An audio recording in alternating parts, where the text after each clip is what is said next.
Hey everybody, it is Natalie from Power Moon Tarot. Welcome in, and I'm going to go ahead and make sure the technology is up and running for us here. Okay, let me check. Hey everybody.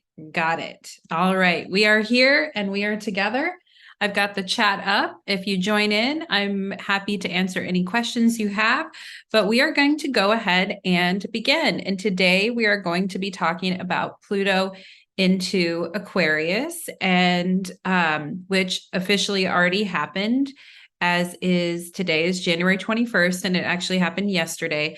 Of course, this is a 20-year adventure that we're going to be on, so we have a lot of time to get used to this new energy. But I'm going to go ahead and go through each particular sign, starting with Virgo. And if you missed part one, you can catch, for those of you that are Aries, Taurus, Gemini, Cancer, or Leo, if you are any of those rising signs in particular, you can watch part one, where I go over those particular rising signs in part one. Let me go ahead and share my screen with you guys here. And we don't need that, but this is what we do need. Okay. And as I wrote out, not my handwriting isn't too great there, but I did write out Virgo, okay? Because we are going to start with Virgo today. Hi, Symmetry. Oh my gosh. Yay, Symmetry. You are here for probably, and again, the Libra rising is what you're going to want to prepare for if you're Libra rising, as I recall you are, and if I recall correctly.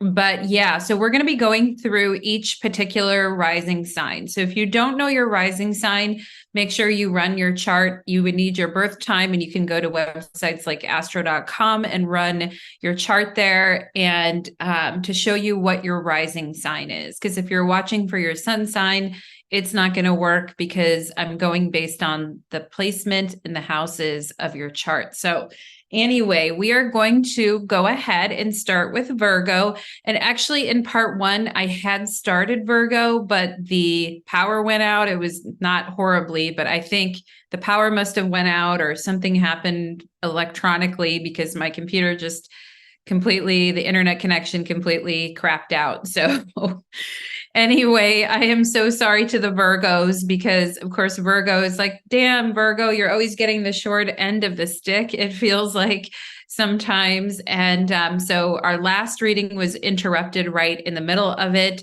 as I was in the middle of Virgo. So I'm going to start from the beginning with Virgo, just to get us back in the flow. Oh, you're Scorpio rising, Symmetry. Oh, I forgot. You're Libra sun, but Scorpio rising. That's right.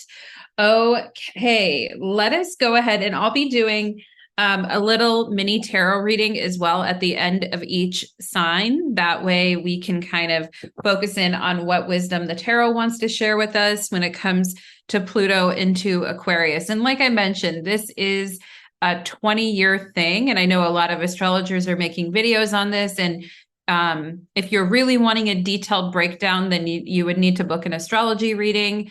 And I'll be posting in post-production, I'll put the link to my astrology website if you ever want to book a reading with me and, get into more detail into how this might affect you.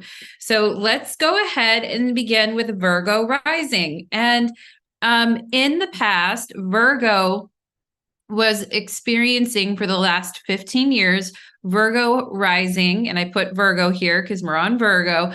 Virgo rising was experiencing Pluto in their fifth house of children, pleasure, leisure, love affairs, enjoying life, all of that. The fifth house is a spectacular house for enjoying life and enjoying oneself, and all the fun things we like to do. Now, with Pluto there, perhaps for my Virgo risings, where Pluto in Capricorn was actually trining your ascendant at some point there during the last 15 years. And for my Virgo risings, for those of you that, wanted to have children, or you did have children in the last 15 years, or you decided, I don't want to have children, that's not something I want to do, or there were issues with children and procreation and all of that. My Virgo risings really could have seen some of those issues with children, creativity, etc.,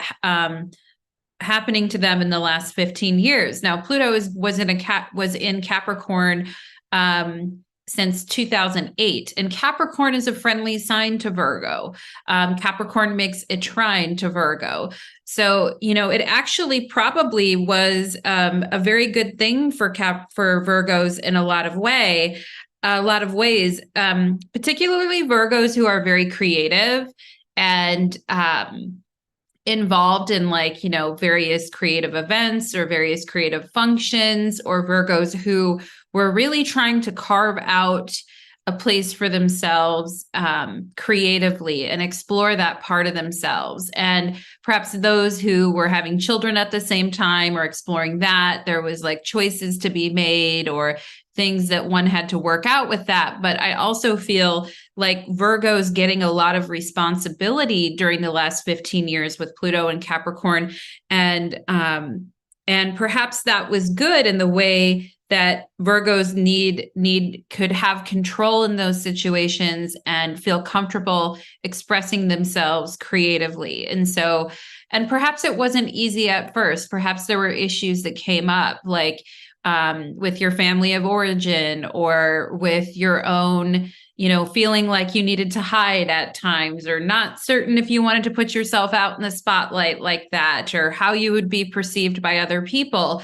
But ultimately, I feel like, Pluto stands for power and empowerment. And so I feel like the last 15 years have been good for Virgo in the terms of discovering what really empowers you, especially the fifth house is a house of empowerment as well. And Pluto encouraging you to connect deeply with others when it comes to your hobbies and your interests, or the dark arts, as I called them, the dark arts, expressing yourself fully, having a need for control and trust in these areas for Virgo. And maybe even finding the ability to step up and lead in certain situations when it comes to creativity, children, these types of issues. And especially for my Virgos sometimes who have feelings of feeling invisible and kind of decoding your shadow through your art and your talents and your creativity. So for my Virgo risings, if they're just sometimes you feel invisible, but you actually don't mind being invisible at times because it really allows you to explore your shadow and your creativity. Keep in mind, Pluto is the god of invisibility and wears the helmet of invisibility. So it's I don't mind that I'm kind of under the radar because I can do what I want and express myself creatively. And so perhaps some Virgos within the last 15 years have been exploring these themes. Now, as Virgos move into the next 20 years of Pluto into Aquarius, Aquarius is a sign that is not as friendly to Virgo in the sense that they don't really have a working relationship with one another. But I do think that Virgo is very aware of the sixth house in astrology, which is associated with health and well-being and illness prevention, detoxes, cleanses. All of that really comes into focus, especially with Pluto in the sixth house. And Virgos, I feel like not all Virgos, mind you, but a lot of Virgos are very into that type of stuff already. And so I feel like, especially with Aquarius being more of an alternative sign and alternative health and trying new alternative things health-wise, doing detoxes, Pluto is going to be opposing your 12th house of meditation, isolation, spirituality. So there is a focus on, your mental health. There is a focus on taking care of yourself. There is a focus on, higher spiritual meditation, retreats, ashrams, things that you might want to try, things that you are interested in. I can see a focus kind of switching over to that for Virgos. And I also feel like this is something I was picking up intuitively for those Virgos that are trying to lose weight or are trying new alternative health practices and really want to do some detox work. Some of you may find like a very powerful doctor, because the sixth house also rules, doctors and nurses and the people that like service us. And so, part of that, I almost said the word nervous. Part of that may make you nervous, like trying these new things, or putting that power in someone else's hands and letting them kind of dictate like a new challenging health regime for you. But I also feel like these are actually good things. And some of you may see changes in healthcare that actually like benefit your constitution and help you with some new methods. And so I would say here for Virgo, pay attention to your health, disease prevention, detoxes, getting to the bottom of any health issues that you have, whether that's mental health or emotional or physical. And I'm going to mention here too, for Virgos that are already in healing professions, like if you're a Virgo rising and you're a nurse or a doctor or a psychologist, or you do naturopath work, or you do massages, or whatever you do, Reiki, you do any type of healing, I do feel like Virgos are going to be challenged to expand their minds and grow in new areas, particularly for Virgo healers. And for those of you that are healers, there may be changes in the way that you do business and the clients that you take on, a change in the way you provide your services, focusing on your digestion, cleanses, retreats, meditations, helping other people become more graceful and peaceful with the changes in their lives, and encouraging yourself and others to tackle difficult issues and not put them off. Okay. And I found it interesting because I was, the Leos have been experiencing Pluto in their sixth house for the last 15 years. And my boyfriend's a Leo rising. So I asked him, what had been going on with his health since 2008. And he told me that his arthritis actually got better and his allergies got better. He had really, really bad arthritis as a young adult, and like it's gotten so much better like as he's gotten older. Go figure, with Capricorn and the sixth house ruling the sixth house and all of that for a Leo, with their joints and mobility and all of that.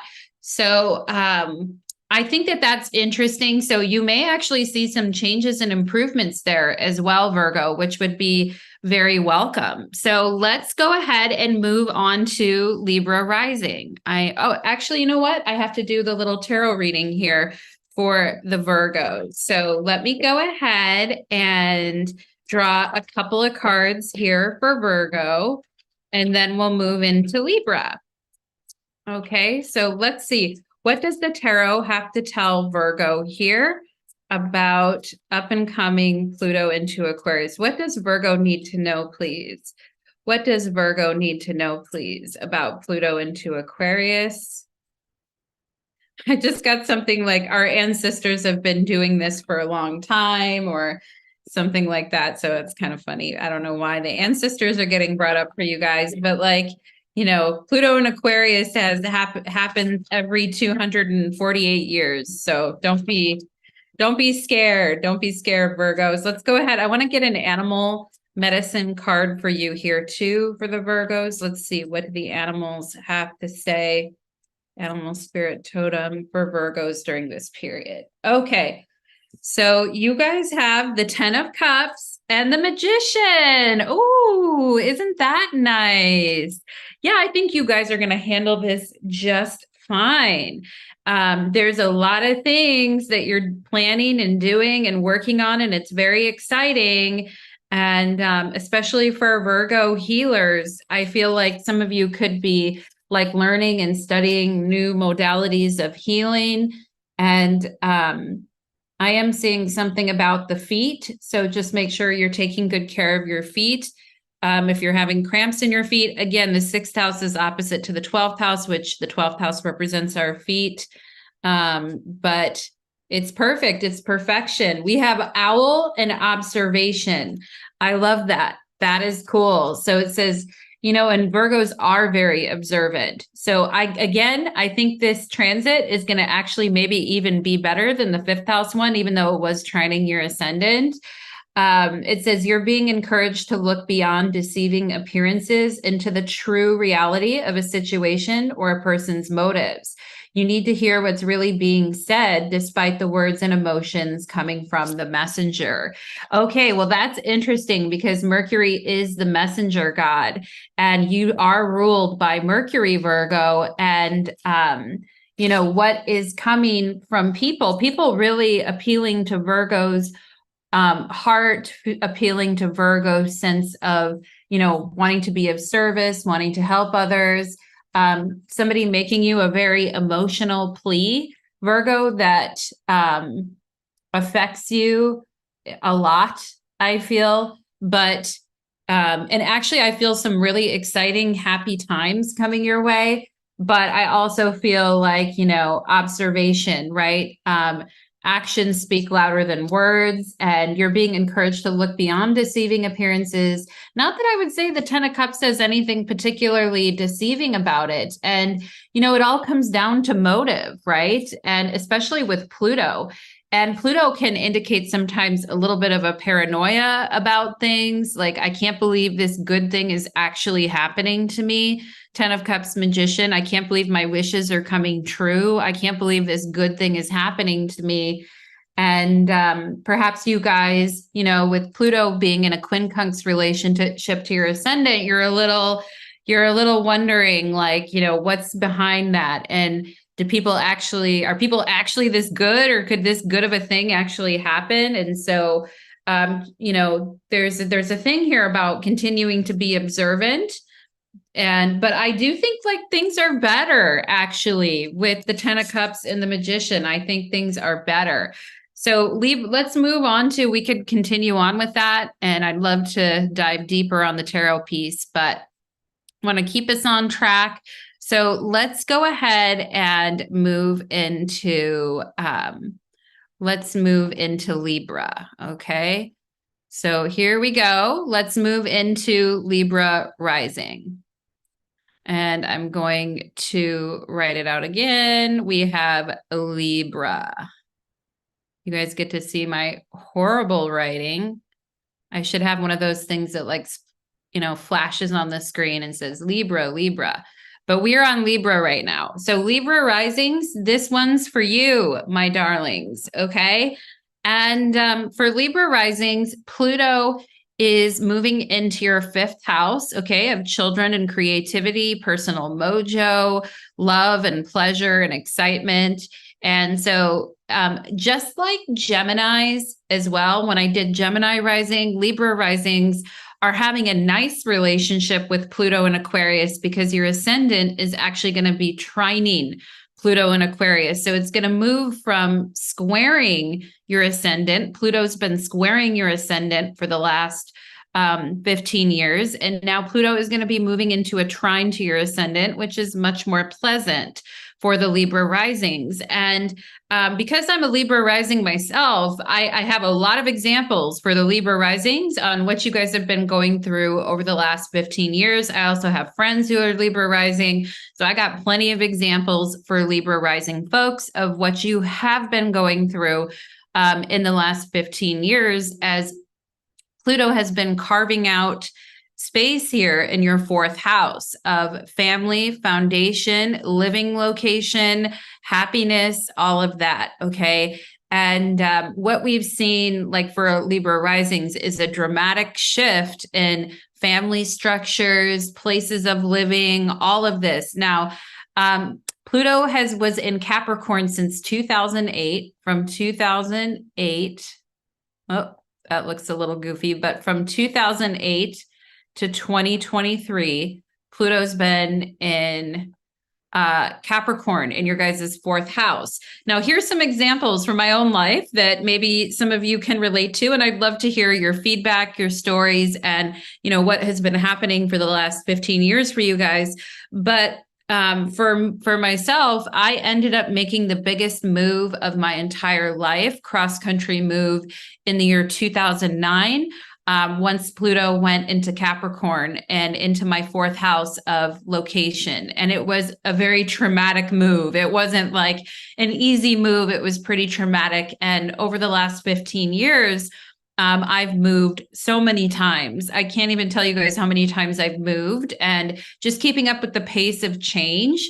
There's also was many times during that period that I had to like give up my possessions and kind of like walk away from everything.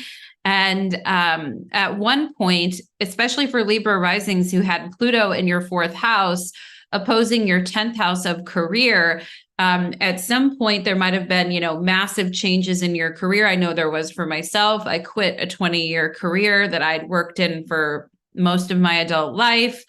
And so there was a lot of changes happening for the Libra risings as Pluto was moving through Capricorn through your fourth house. Now, I have a friend of mine who's also a Libra rising, and Pluto rules like toxicity and like toxic things like mold and things that can make you sick from like a toxic perspective, like toxemia of the blood, all of that. That's a very Plutonian type of a thing. And a friend of mine is like really, really allergic to mold. And she had to basically get rid of all of her possessions and go out in a hazmat suit and like wipe everything down or sell and give everything away and try to find a place to move where mold wasn't literally making her like really, really sick and ill. And, it's like for her, it's like I have to keep moving and I have to keep giving away my possessions. And I don't have a place to call home because I'm like bouncing around because all these places are like toxic and I can't really get settled. And so, she was dealing with some of those Pluto in Capricorn in the fourth house issues. And also I would say, what's so funny about astrology is you can go into it. I remember in 2012 being like, oh yeah, Pluto's in Capricorn in the fourth house for Libra risings, like for myself. And I was like, what's it going to do? It's a 15-year transit. Who even cares? Like, even in my own mind, I was thinking that, and that was like in 2012. And then in 2013, I think it was 2013, 2012, 2013, my mother found her biological parents, and we found this entire side of our family that I had never met before.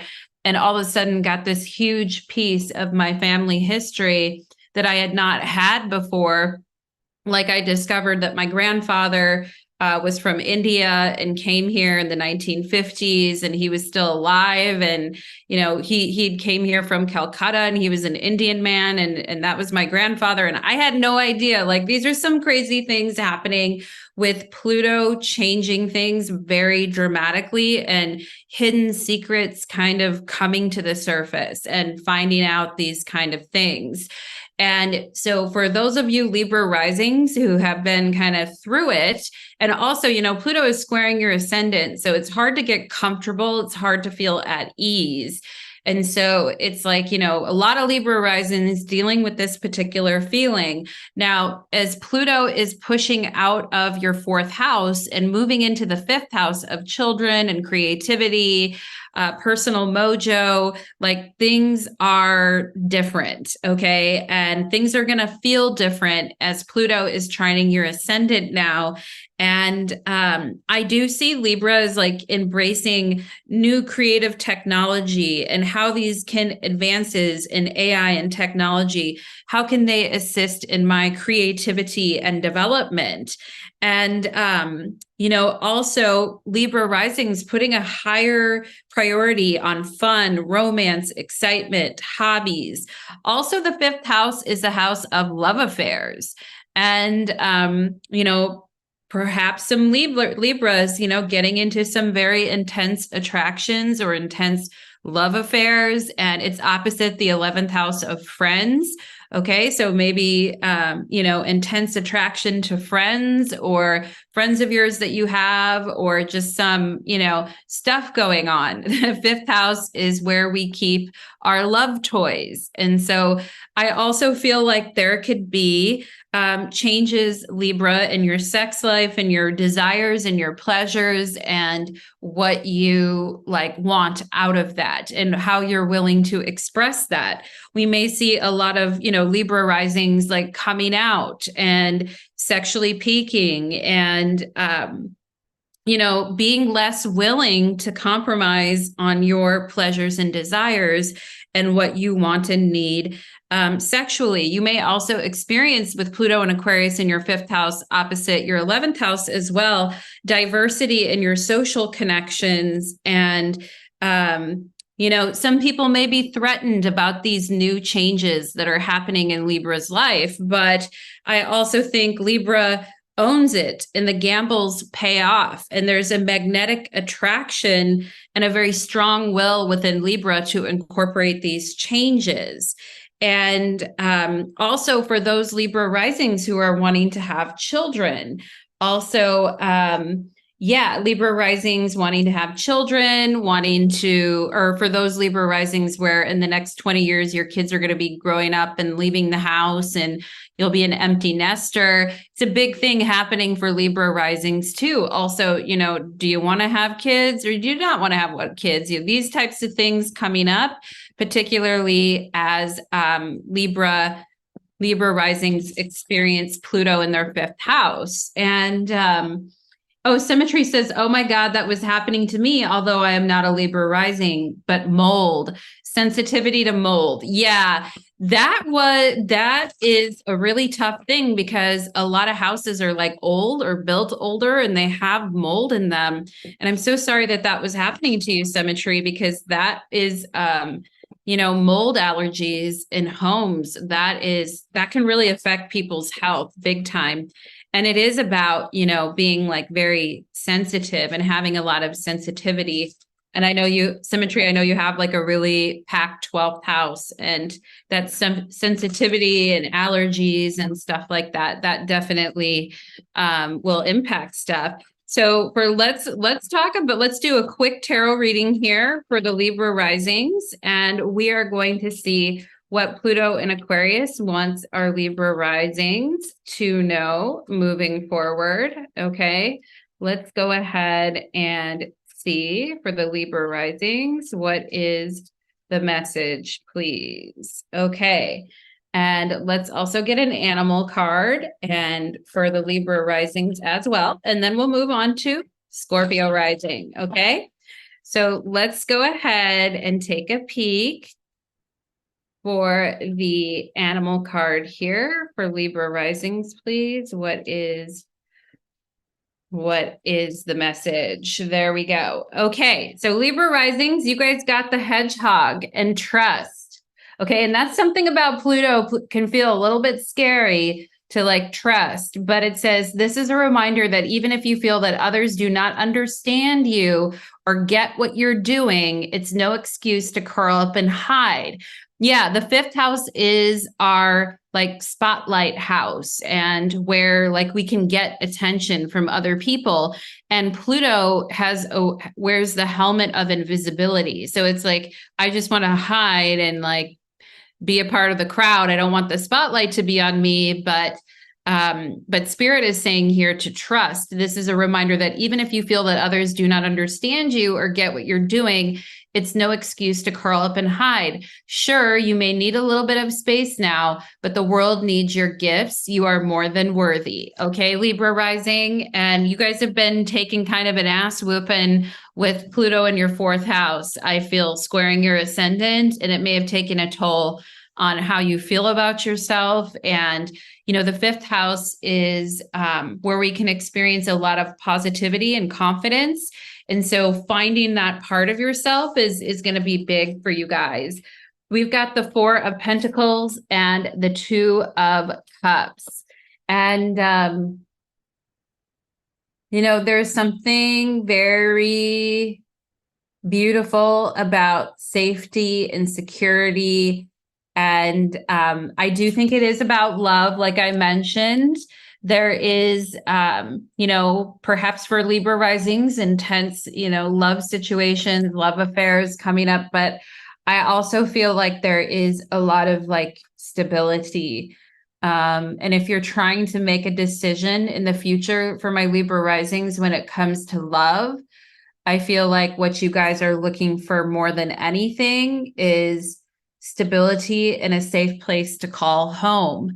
And maybe that wasn't always happening with Pluto in your fourth house. And that sense of feeling like coming home to stability and coming home to a peaceful environment and not like constantly having to change. Like the Four of Pentacles is more about that stability, like not constantly having to change where you're at all the time. It's like I love where I'm at and I feel connected to where I'm at, and I don't feel the need to constantly shift my foundation all the time. I feel more stable, free, and happy.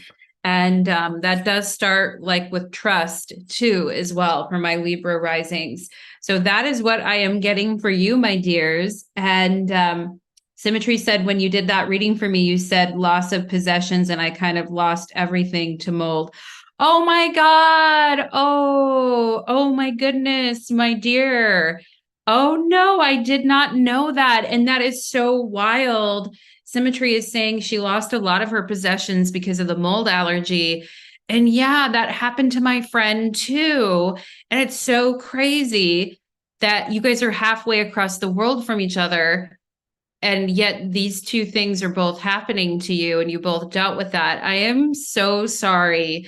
Like, having to give up all your possessions and walk away from your possessions, that's a real, like, I guess like don't, it's like only the sages and the yogis really are forced to do that or choose to do that. The rest of us, like, you know what I mean? There's something really,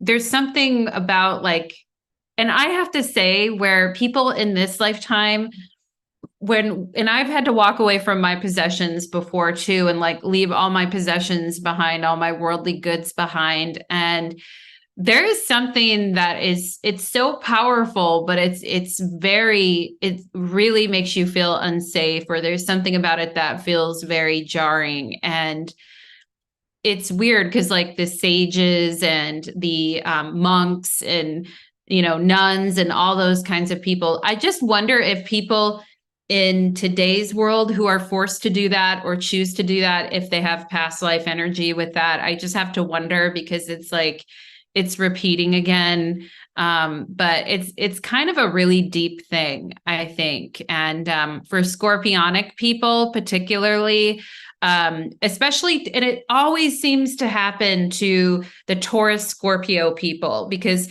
Taurus and Scorpios are opposite signs from each other in the zodiac, but they both understand that need to like hold on to things and to possess things and to keep things and to feel safe in the world, and it's like when that is like stripped away, it's very jarring. And I kind of feel like a lot of Tauruses and Scorpios tend to get that life lesson. And it's just like, bah humbug. Like that is a tough one. And oh my God, yes. And Return to Sender said mold is gnarly. Symmetry says, I need to book another reading. Everything is changing. Entering your sage era. Yeah, all of us people that have been, and Return to Sender said she had to give away all of her possessions in 2021 and walk away too. All of us that have had to do that in life, we need to form a support group about that. That is a tough one. That is a tough one. And I know Return to Sender, I believe you have Taurus in your chart. And I know Symmetry has Scorpio in her chart.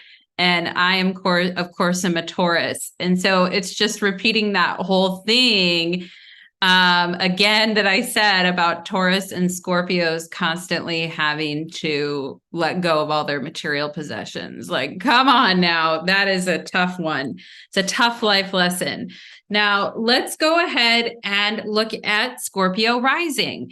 Okay, so we have Scorpio rising. And for my dears that have Scorpio rising, you've been having Pluto in your third house, okay, of writing, communication.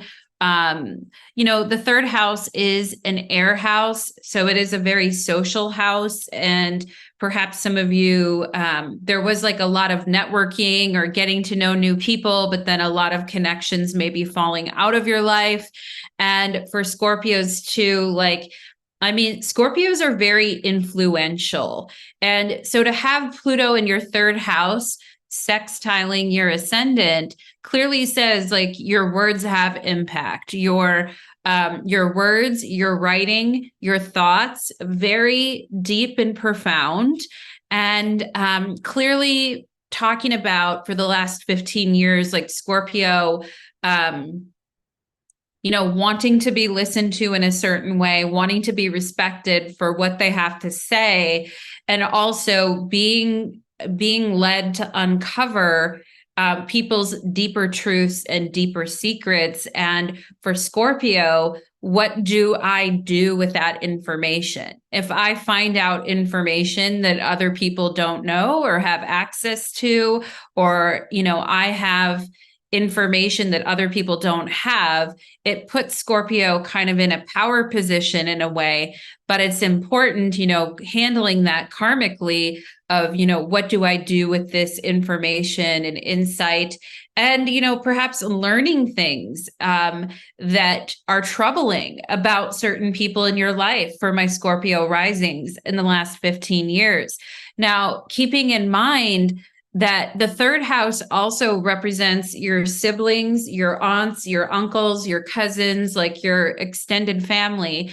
And so if you were dealing with issues with a particular sibling, or a sibling was in trouble, or you were having issues with a sibling, or you needed a sibling's help, or you needed each other in some type of a way that brought you together. And hopefully for my Scorpios, I really hope, because Pluto going into the third house can indicate, I hope there was no death of a sibling and no one had to deal with the death of a sibling. But, that possibly could have come up for some Scorpios, or just even some Scorpios having to like cut off a sibling, or let that go. So I do think I do think there is something there. And there is something there for my Scorpio risings about relying on other people is what I feel, because perhaps, a relative was relying on you, perhaps you were relying on them, depending on which way, we're all in different situations. But Scorpio is a very resilient sign, and maybe isn't always that open. Like they're willing to help others, but they may not be that open to receiving help themselves, because they really pride themselves on that resilience. And so, having to ask for help, or having to say, I can't handle this, or having to say, those types of things could have come up, which caused Scorpio to have to reach out outside of their just, normal circle. And so, so it's interesting. Return to sender. Yes, has a Taurus moon. And that's where we need to form a support group, because we have given away all of our possessions. And it's interesting, isn't it? Okay, so Scorpios have had 15 years of Pluto in Capricorn. And the third house, like I said, is an air house, like house 11 and house 7. It does have to do with socializing, short journeys, being on the move all the time, taking great initiative in one's life. And the third house also has to do with acting, drama, mental agility, brother and sister relationships, restlessness, your neighborhood and everyday environment. And So, there's also something in the third house about, developing new skills and going to school for my Scorpios that have been in school in the last 15 years, or you graduated in the last 15 years and, you went through a lot to get that degree, or, because this is a 15-year thing. So it's been a long time, and just thinking about your journey with that, like how far you've come with that. And, when you started out versus where you are now. And Scorpios like having to learn new skills, perhaps learning new languages, and going in depth to explore the mind, like exploring therapy, journaling, writing, structuring your thoughts and manifestations. Perhaps some Scorpio risings over the last 15 years were changing their schools often. And we're trying to find where you fit in, like teacher wise or school wise. And, learning about what your words can't change or don't have the power to change when it comes to other people versus what they do have the power to change. Been something going on with Scorpios, and communication is the important in all relationships for a strong and a firm foundation.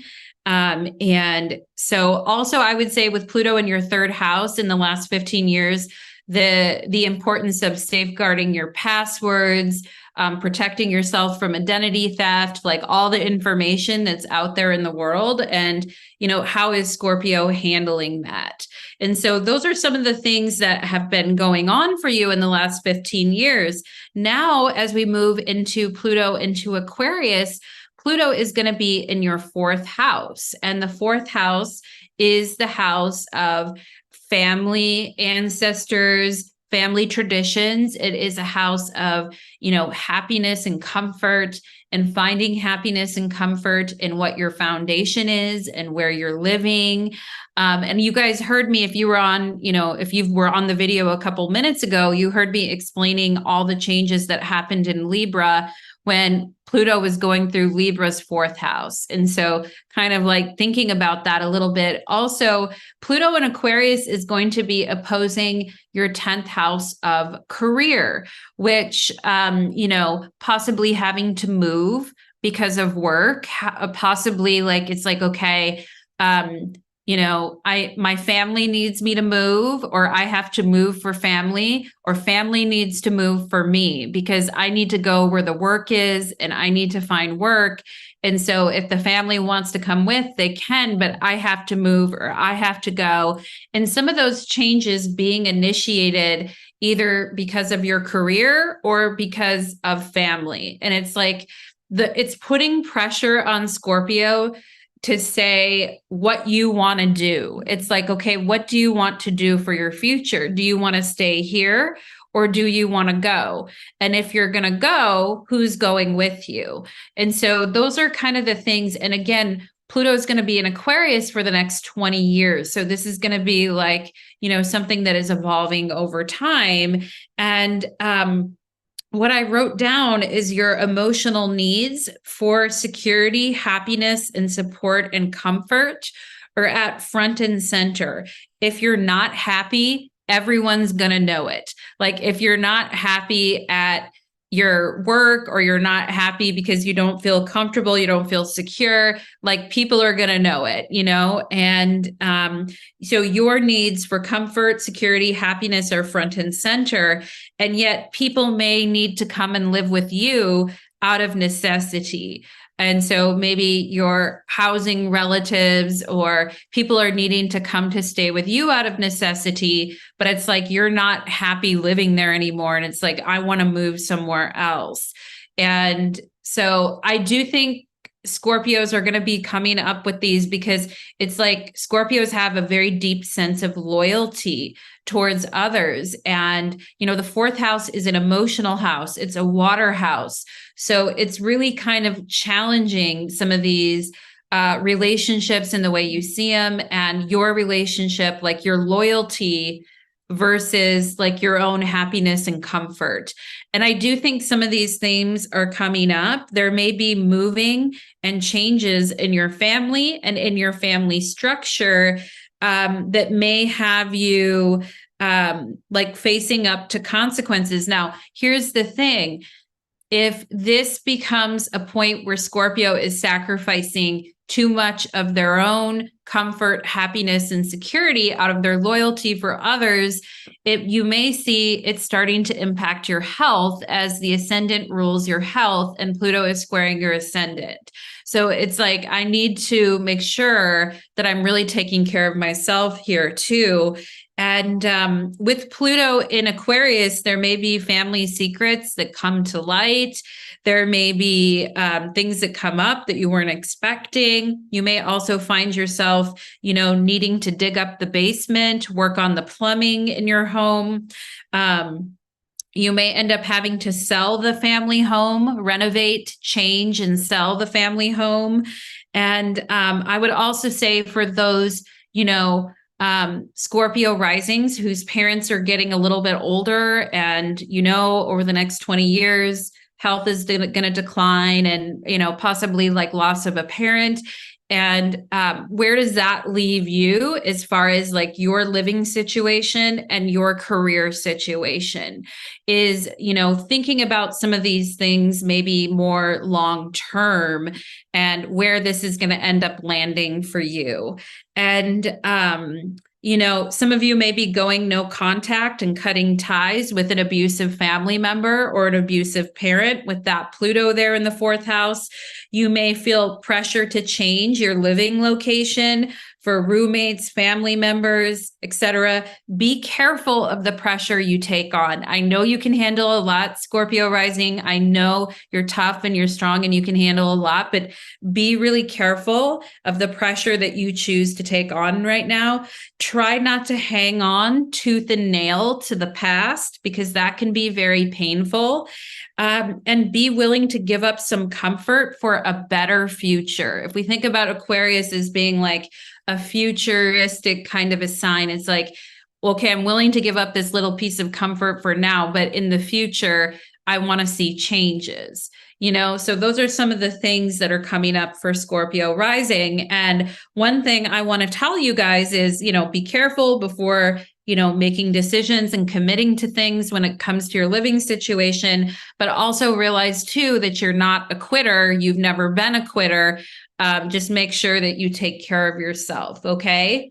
So some of are the things that I'm getting for Scorpio risings, and Symmetry is a Scorpio rising, and she says, "I want to go, and I am going." On point, yeah, right. And it's like, I want to go, I want to move, I want to change, I want to leave. Okay. And I want my freedom. Pluto and Aquarius. Scorpios are saying, I can't take it anymore. I want my freedom. I'm leaving.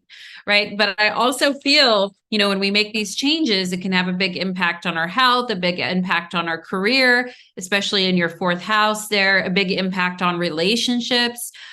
Because it is hitting an angle in your chart. Like Pluto is going to be angular in your chart. So, thinking through all that stuff.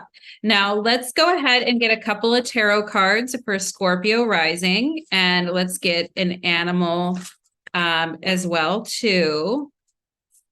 Okay, let's see. For Scorpio rising, what is, whoops, I just had the moon and the Six of Pentacles turn over there, but let's go ahead and see for Scorpio rising, what is the message, please? Scorpio rising, come through, Spirit, right?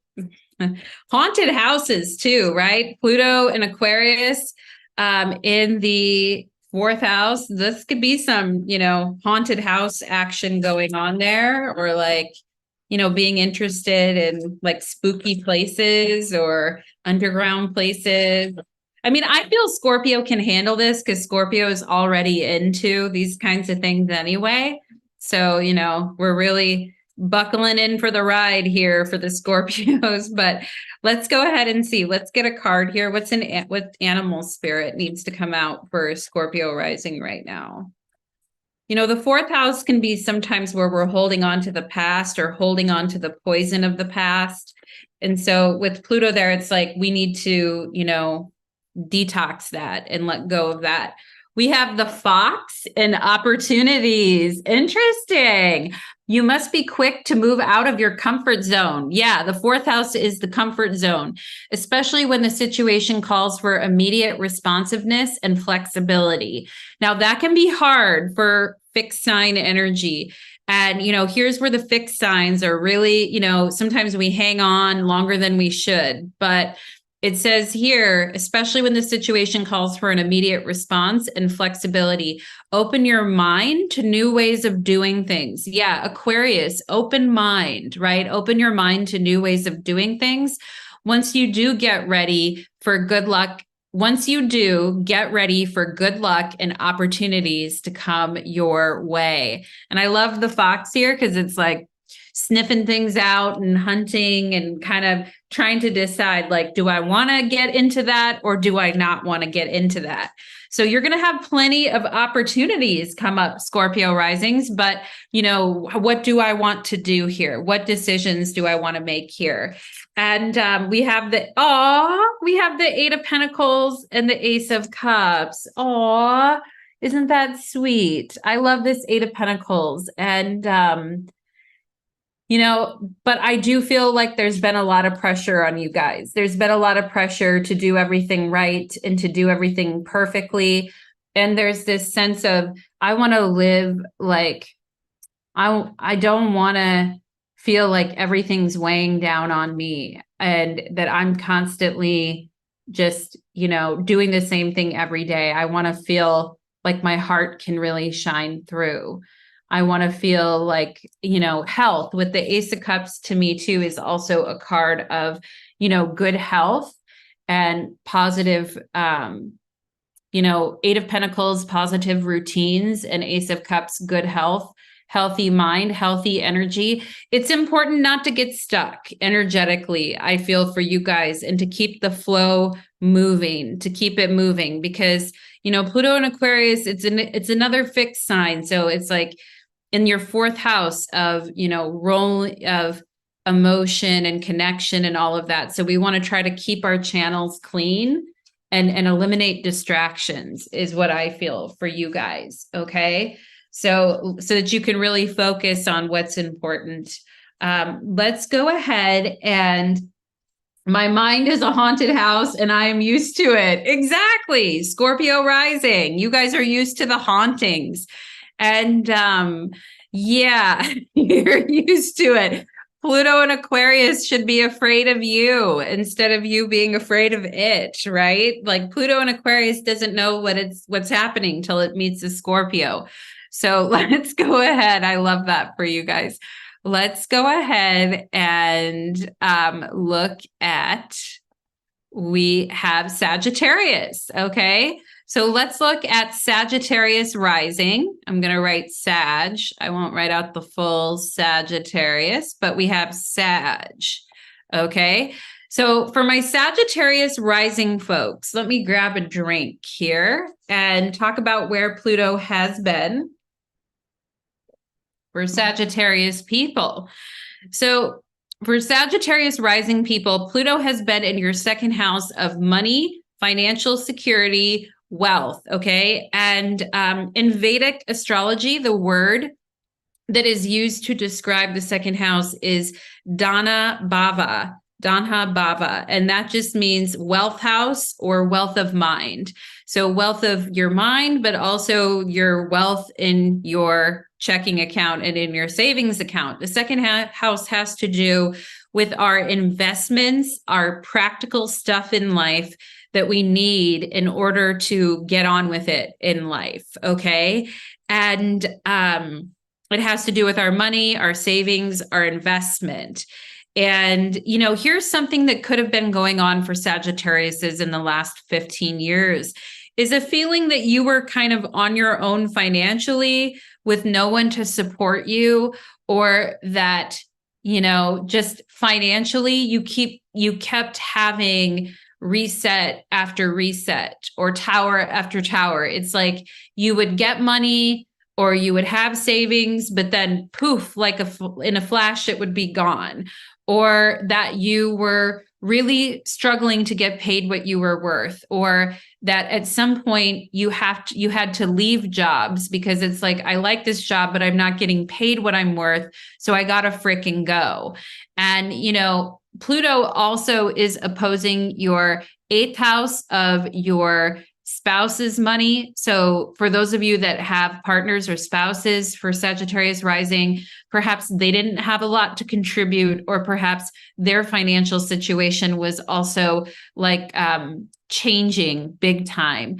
And so like the responsibility, right? Because it's Pluto and Capricorn, the responsibility like really, really on Sagittarius rising on your shoulders to really sort of figure that out. And you could have had a feeling that you were kind of on your own financially with no one to support you. Okay. And this just isn't natural and fun, happy place for Pluto to be for our boisterous, happy-go-lucky, I'm living in a fairy tale Sagittarians, right? Like it's not a fun place to have Pluto and Capricorn in your second house, because I think that feels a little bit rough. It's like the hard, cold economic realities in life, trying to work on your savings, money issues, having to take control and power over your money, particularly if you were letting a spouse handle that in the past. Or letting, a boyfriend or girlfriend handle that. It's like, no, really having, there could have been power struggles with partners over money. Pluto and Capricorn really talking about, self-reliance when it comes to money and struggle, and getting serious about taking control of your future and your finances, whether this has to do with, addressing things like, shopping addictions, spending too much money, borrowing too much money, going into debt, filing bankruptcy, restructuring finances, needing to get paid what you're worth, and taking financial sacrifices in stride. Perhaps maybe some Sagittarius is taking pay cuts, or leaving companies because they're pissed off and they want to get paid what they're worth. But it does feel with Pluto and Capricorn in your second house, like the weight of things are really on Sagittarius's shoulders. And Pluto is causing you to take a good hard look at your finances. And that may have resulted, because Pluto does represent those dramatic changes where it's hard to get a handle on things. And it feels like we're kind of like losing control. And so it kind of feels like, okay, I'm making money, but then like, it's all gone, or I lost it all, or these types of things. Also, for some Sagittarians that were actually, feeling happy that Pluto is in your second house, because Pluto does represent wealth, really some Sagittarians could have been using Pluto to their advantage and really like, demanding their worth to be paid what they're worth, like really trying to save and amass their empire for future generations, for legacy, all of that. So, I think it depends on how you were kind of living your life before and how you were approaching that. But no doubt, Sagittarians really needed to be aware of their finances and their money, and have been really feeling the pressure there, I feel. Now, I do feel that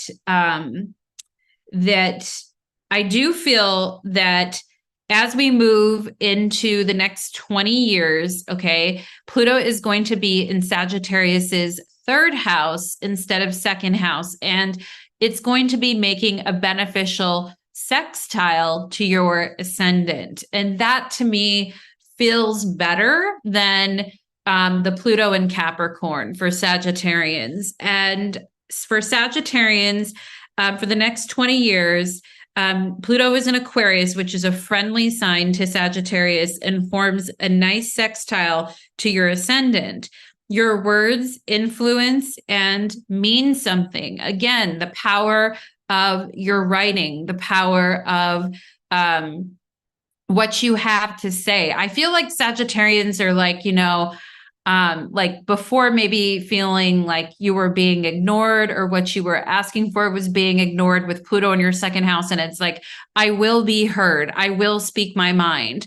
I will like lay things on the line. And I feel like you guys really wanting people to take you seriously and wanting them to like listen to you.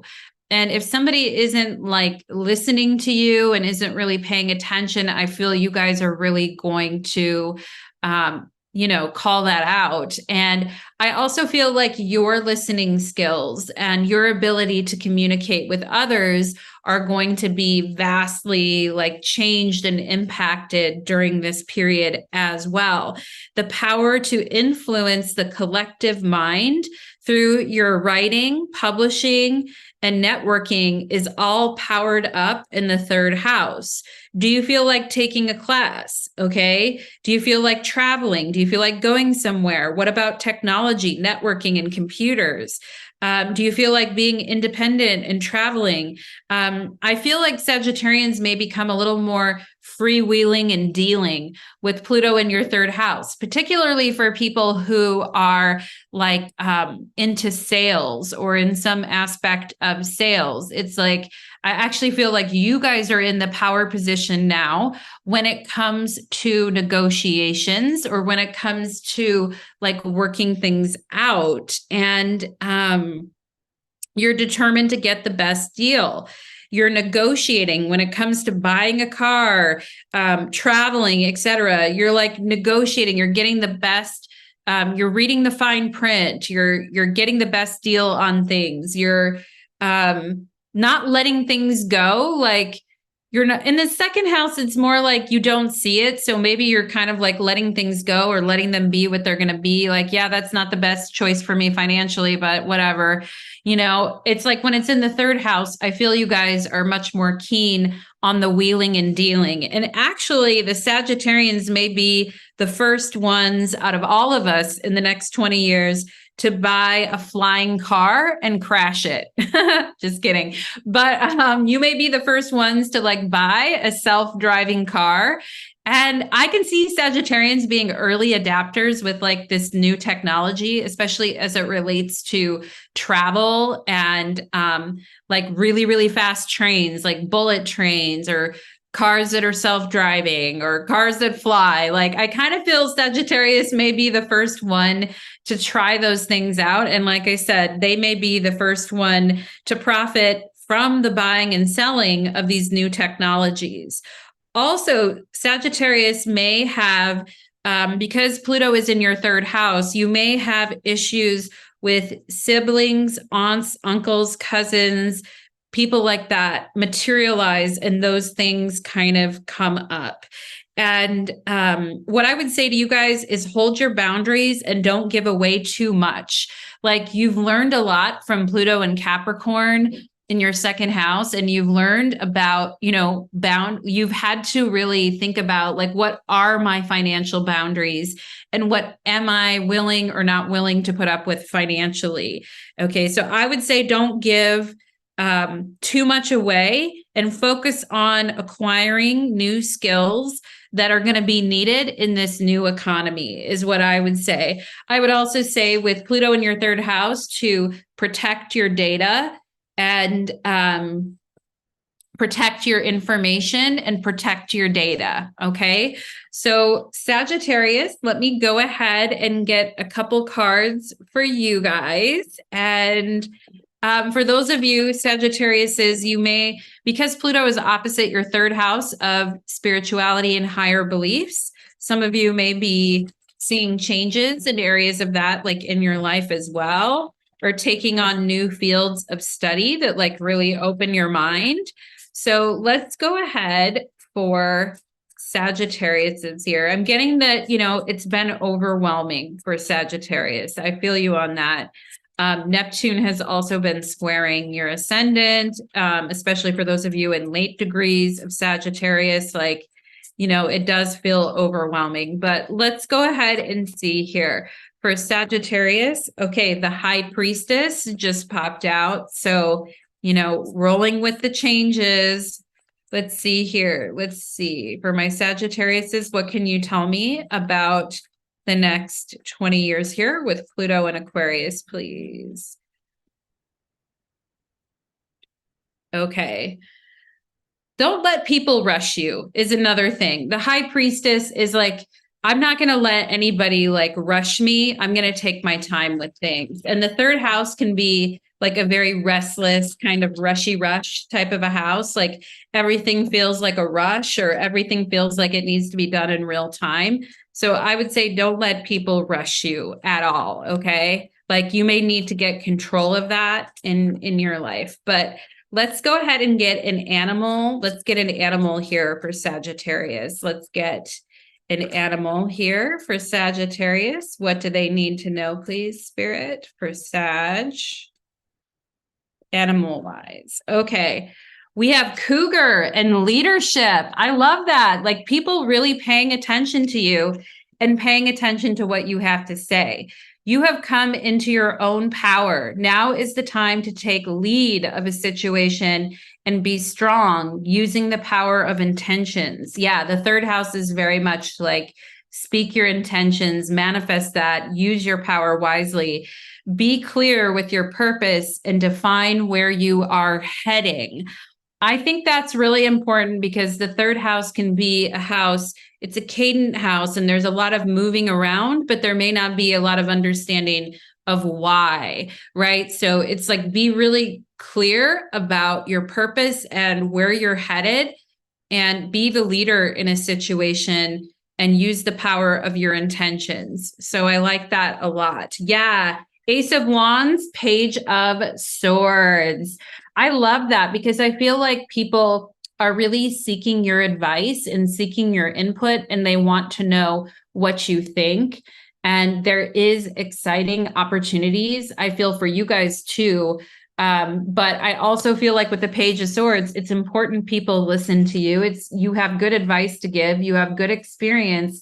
And for those of you that are wanting to take on new fields of study or new fields of learning or try something new intellectually, I feel like bingo, here you go. I love that for you. It's like having a bright idea and being exposed to new information. So I like that for you, Sagittarius. And I think that that's going to work well for you. Just don't let anyone rush you. So that is what I am getting for the Sagittarians. Let's go ahead and move on to Capricorn. Okay, let's see. And let me write Cap. Cappy. Cap. Okay, and I will move this forward. And let's see, there we go. Capricorn. Okay, so we are moving on to Capricorn, almost to Aquarius and Pisces, but we are on Capricorn. So for Capricorns, I'm taking a drink of water there, my friends. For Capricorn, Pluto has been for the last 15 years, it has been in your first house. And this has been a big deal. So if you're Capricorn rising for the last 15 years, Pluto has been making its way through your first house. It's been in a conjunction with your ascendant, and things have been intense to say the least. And I feel like Capricorns, like you have been changing from within. And I do feel like Capricorns may have, like over the last 15 years, you may have found a side of yourself that is a little bit more ruthless, vengeful. You know, like I don't normally associate Capricorns with that energy, but I do think Pluto has been in your sign. So it has made things a bit more like ruthless or vengeful, or maybe even a little more volatile or emotional in some ways, which Capricorns aren't necessarily known for being very volatile and emotional unless there's something else going on in the chart that indicates that. But with Pluto there definitely is a sense of like things are changing around me and I want to try to control that. And if I can't control it, or if I can't exert my power, my force, my influence over this situation, then I'm just going to cut it off, or I don't want anything to do with it. And I do feel like with Pluto and Capricorn, we could have these intense feelings starting to come up. And even with Pluto opposing your seventh house of partnerships, some Capricorns may have been involved in like a battle of the wills with a partner, or there might have been secrets or betrayals in relationships, or like you were trying to sort out your feelings for someone, and in the meantime of doing that, the other person just left or cut everything off, leaving you with no answers. Like, I do feel like Capricorns have been kind of with their back to the wall with some of these changes that have happened. And it feels very forceful, and it feels very intense. And I feel like, you know, for those of you, it's been like 15 years of ruthlessly confronting your shadow, or having to show a lot of tenacity and endurance in your life when things get really hard and challenging. And like, how much can you take, right? And I think Capricorns, it may have been even the worst, you know, kind of like this Pluto stuff may have really been hitting you guys really hard, particularly because I feel Capricorn is not really, you know, they are intense about achieving their goals and their ambitions and things like that. But the emotional paranoia, the intensity, obsessive and controlling and secretive relationships, issues around betrayal in relationships, cheating, people that have ruined or destroyed your faith and trust in other people. Okay. And I do think this is a very deep issue because Capricorns are already, in a sense, a little bit suspicious about people and like what their intentions are, and wanting people to show, you know, show over time what they're actually up to or what they actually stand for. And the Pluto stuff just could have really accelerated those feelings of maybe like not trusting people and not having faith in people. And your outlook is probably very different than the ones you held back in 2008 and 2009 when Pluto went into Capricorn. You may also like physically look a lot different, because when Pluto goes over your ascendant, it's like kind of like Pluto is a way of like changing the way people look and making them look more platonic. So making them look like more serious. Like it's like somebody who dyes their hair black and starts wearing like black glasses or black rim glasses, like this type of energy. Okay. And so, you know, Capricorn's really going through this, coming out the end of it, like more serious, more tenured. And how do you handle like anger, rejection, and trauma? Like, how has that been a part of your life over the last 15 years? How have you handled that? How has that impacted your personal relationships? And, you know, it's important. It's been important with Pluto in your first house to face these issues directly, even if it does hurt and you're forced to let go of something. You know, secrets that you've hidden from other people, secrets that other people have hidden from you, like it's all coming to the surface during this Pluto and Capricorn period that you guys have been dealing with. And perhaps Capricorns have felt very exposed and like wanted to hide from some of this stuff going on. You know, and just looking at like I said, where your trust in people was eroded. And so maybe you were shunning involvements with other people unless you can control it and know exactly where it's going. And it's kind of like gripping the steering wheel pretty tightly. And perhaps you guys became more suspicious and paranoid about other people, what other people want from you or what they're trying to take from you. And so for those of you that have been dealing with that over, you've really been having not everybody has Pluto transiting over their ascendant in their lifetime. That's not a transit that everyone is going to experience, but you have now, and I'm sure you've got a lot of stories to tell about that. Okay. And, so Pluto is moving out of your first house, which is actually kind of nice. And I think Pluto has the ability to become more constructive in your second house, because as a Capricorn, you're already like, some Capricorns, it depends, right? All of them are different, but many of them are practical and hardworking and very resilient, and, having an opportunity to like change your strategy when it comes to money or amass wealth or take control of your finances as Pluto moves into your second house of money is actually probably, because it's actually something you can control and do something about versus just all the shit that was happening to you over the last 15 years. And so as Pluto moves into your second house of money and finances for the next 20 years, this focuses on wealth building, and second house also has to do with mortgages. And so maybe some Capricorns becoming first-time home buyers, finding ways to strategically pay off their mortgage, like way ahead of time. Your relationship to money, investing, and your spouse's money also becomes very important because the second house opposes the eighth house of, spouses or partners' money.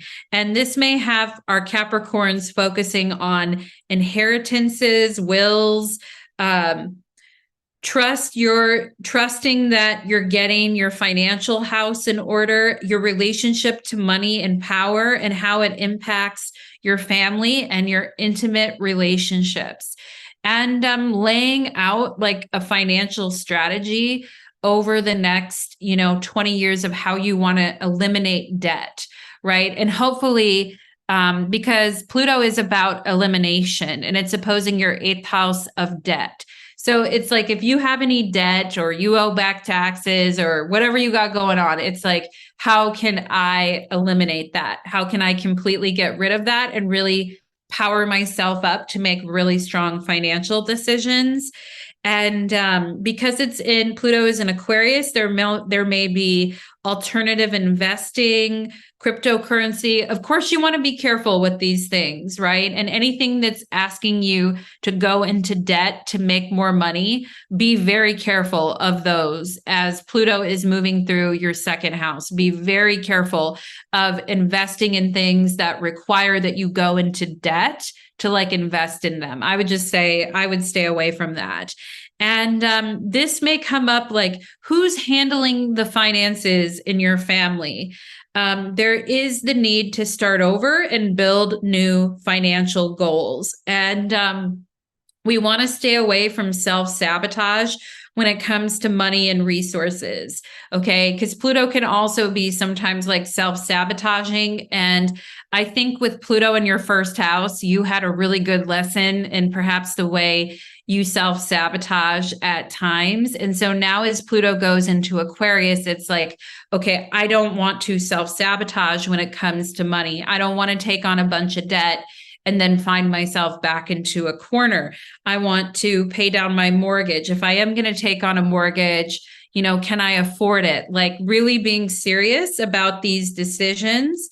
In the next decade, there's a new approach to money, time, resources, debt, getting proactive and leaving jobs to get paid what you're worth.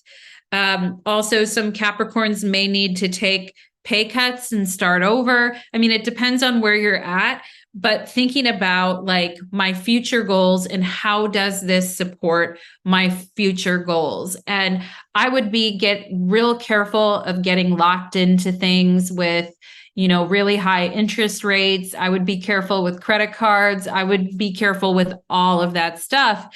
And for Capricorns who are already interested in money and finance, you may be learning more about those areas or wanting to take your career in a direction of those areas. Okay. I would also be careful of people who are trying to influence you financially to make decisions that you're not comfortable with. And that includes, a spouse or a partner, or if you're, going to buy a home and you're feeling pressured to get the more expensive home, but you can't afford it, like just stay away from that energy is what I would say. Okay. And, with Pluto in your second house, there's a new approach to resource management for my Capricorns. And that includes your time, your money, your effort, everything you're working on. Okay.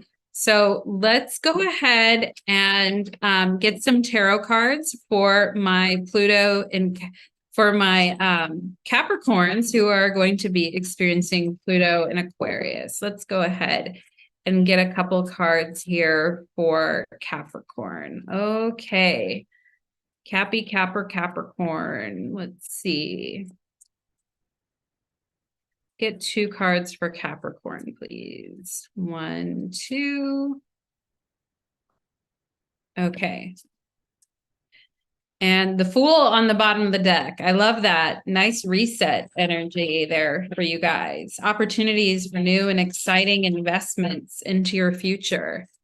Let's go ahead. And a nest egg. I love the egg behind the Fool there, right? Like developing a nest egg for yourself that you can be really proud and happy about. Let's go ahead. Also, too, issues about money, finances, who has the power in relationships. Coming up for my Capricorns too, like who's controlling that, who has the power over that. That could definitely be coming up in your relationships or in your family too. But let's see here. But you guys are able to handle that. You're Capricorns. You got it. You can handle it. We have dog and loyalty. Yes, I love that. The second house is a loyalty type of a house. You may be feeling like those around you let you down or not doing their fair share of the work. Yeah, that's what I feel like was Pluto and Capricorn time for you guys, like people letting you down, betraying you. This comes as a reminder that loyalty exists. Yeah. And you must not settle for anything less. You deserve better than mixed signals. Okay. So, after everything you've been through, loyalty is hugely important. And people where they're not sending a bunch of mixed signals and they're not doing their fair share of the work, because you guys already did a lot of work as Pluto was in Capricorn. Okay. And we have, I love it. I love it. We have Ace of Pentacles and 8 of Pentacles.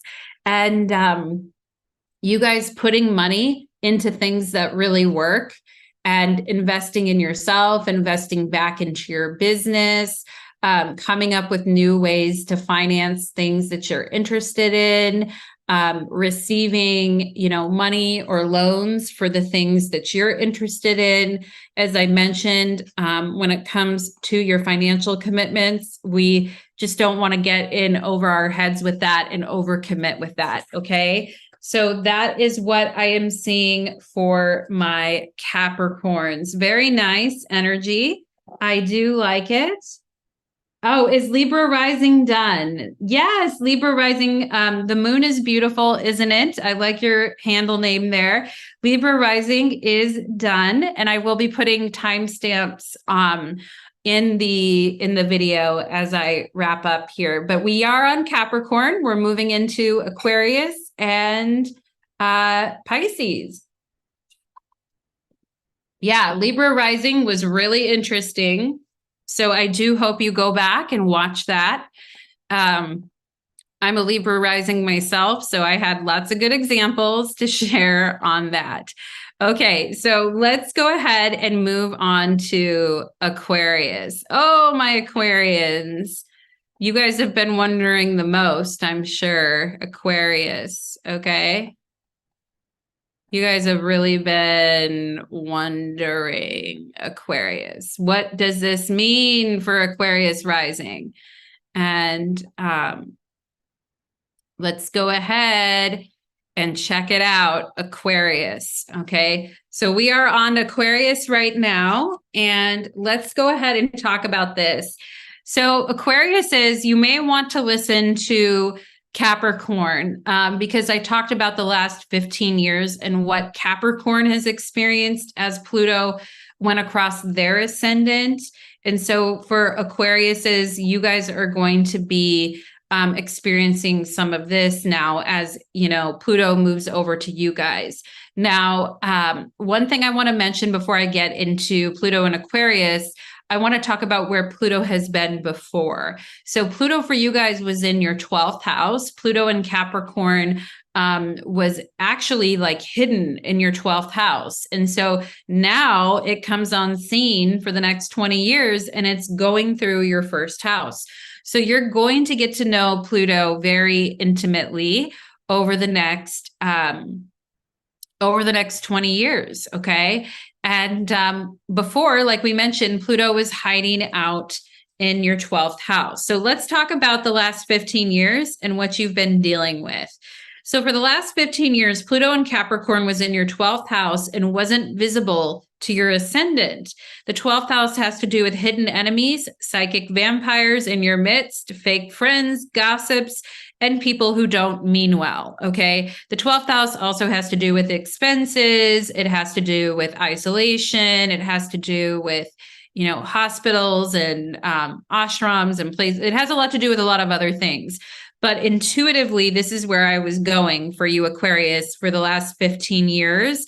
As Pluto was in Capricorn, talking about, you know, hidden enemies, psychic vampires, fake friends, people who gossip about you, people who don't mean well. Now, Aquarius, you guys could have been like just walking into the DMV, right? Like walking into the DMV and you get a weird vibe, or you get like a bad feeling, or you are in a social situation talking to other people and someone makes a playful comment, but you read something behind it, or they make a comment and you're like, wait a minute, was that actually an insult? Like, I do think there is a sensitivity with the 12th house and Pluto being in Capricorn.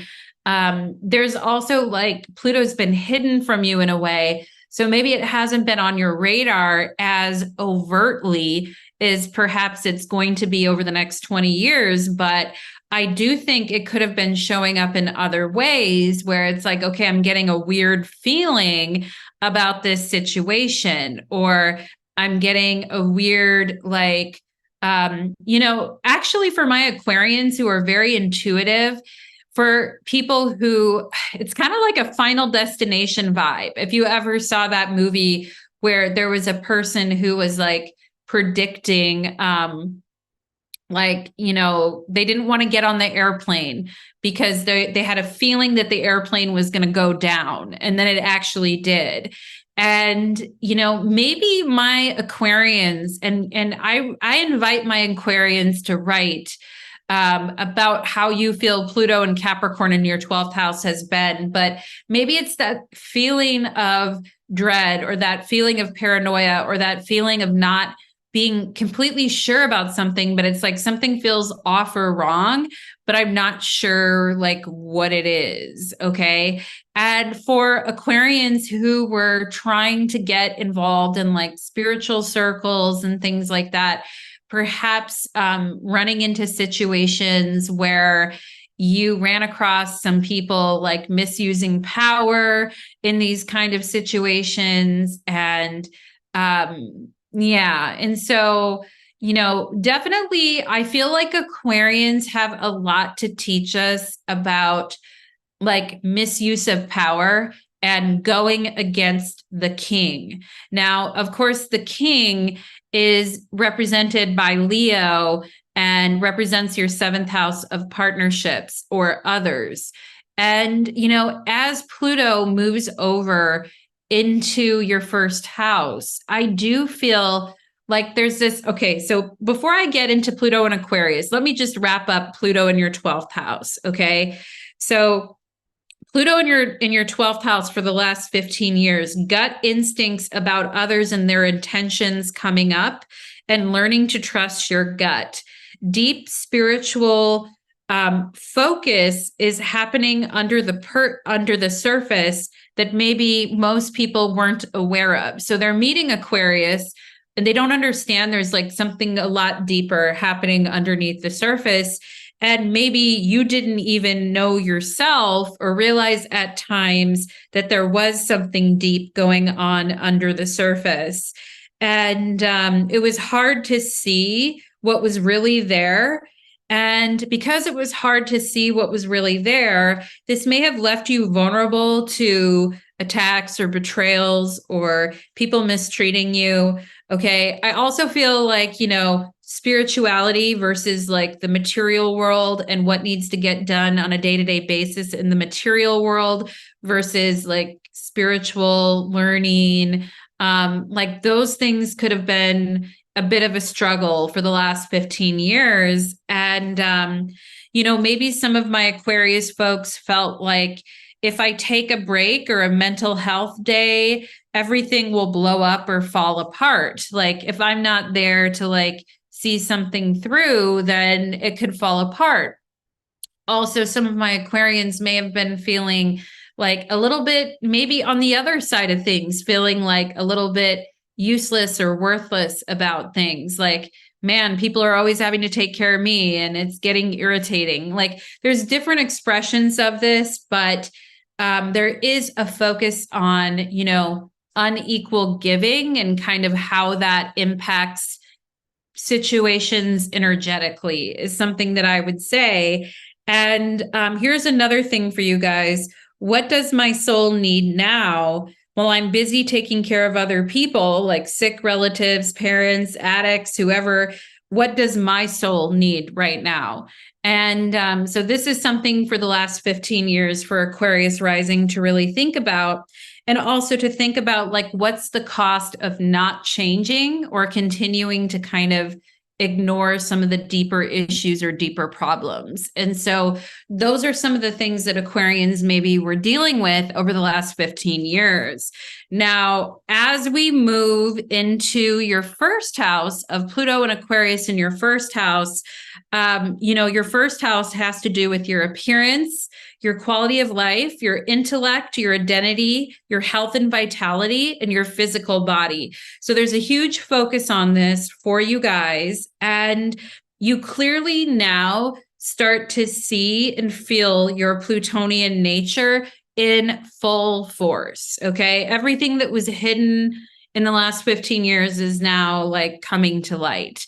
And Aquarius is in an incredibly powerful position to own these changes and to challenge the structures and the authority that oppress other people.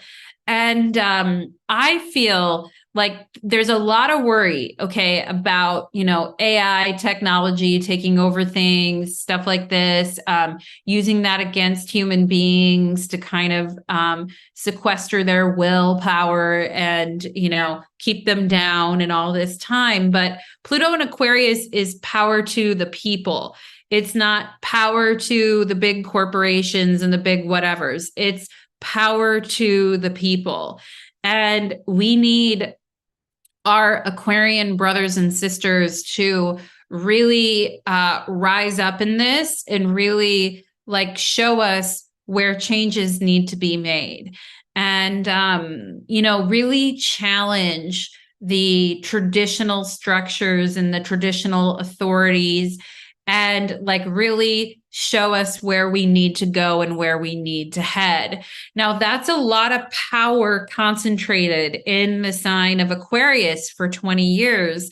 So my questions to the Aquarians is how do you want to use this power? Because do you want to use it to like, get into power struggles with people? Do you want to use it to, do you want to use it to try to control your partner or try to control your relationships? Do you want to use it to do you want to try to push power out into the world and control the world? Or do you want to master yourself and teach the rest of us how to fight back against oppression? And it's a big, it's a big step up for Aquarians. I feel for you guys to decide like, how do I want to approach this, right? Like, do I want to get very paranoid about everyone and everything around me? Do I want to focus intensely on the things that people did wrong to me and the way they've wronged me? Do I want to become vengeful and vindictive because people haven't treated me the way that I, expect to be respected and treated? Or, how much do I want to hang on to that? And there is something about Pluto that teaches us acceptance and letting go. And acceptance is really the number one superpower. Like when it comes to trying to force other people to do what you want them to do, right? Now, it's a tough thing, Aquarius, because on one hand, you're stubborn and you're not just going to roll over and let shit happen because you're stronger willed than that. But on the other hand, you're going to have to make some calls about what do I want to try to continue to, hammer down, and what do I want to give up, let go of, grieve, and proceed. Okay. And I just think Aquarians are kind of going to be at the center of this. And it's really important what you decide to use, what you decide to do with that power. And, Aquarius is a fixed sign. And so it's like, I don't want to let go of that. But at the same time, letting go is what needs to be done. And, what I think is very interesting is for Aquarius rising, Virgo rules your 8th house of letting go. And Mercury, okay? So I do feel like for Aquariuses, try to, I think here's just something that popped up for me intuitively for you guys. Try to understand where other people are coming from, especially Virgos, and Cancers, because that's the other sign that is making quincunx to your sign. So really try to understand, like if you have a ton of Virgos in your life or a ton of Cancers in your life, try to understand where they're coming from, or try to understand what they have to add to the conversation. And that they're not trying to kind of like do something to you, but they're trying to help you. And I would also say, don't be afraid to challenge the king. Don't be afraid to challenge authority either. Okay. So those are some things that I would say for the Aquarians. And you are in a position to challenge the ruling elite. And there will be a fight with technology, AI, social media. We already can see like the technology industry itself has had a lot of layoffs and a lot of people losing their jobs in the tech field. We really need savvy Aquarians to help us move through this. Okay. Like we really, really need your energy right now, Aquarius. So, buckle up because here it comes. And it's tempting to want to control the outside world or get in battles of willpower or who's right and who's wrong. But, we need to understand what you're giving your platonic superpowers to. Like what energy do you want to give that to? Use it wisely. Okay. I think Aquariuses are going to have the ability to become a hugely dominating force to be reckoned with. Do you become a hugely dominating force, or do you actually share in the glory? And, when Pluto is crossing your ascendant, you won't forget those who have wronged you or those that you care about, but choose your battles wisely and learn acceptance for the changes that are coming is what I would say. And oh, thank you very much. Love from India. Oh, you're welcome. Great. My brother has Aquarius rising. I will watch it for him.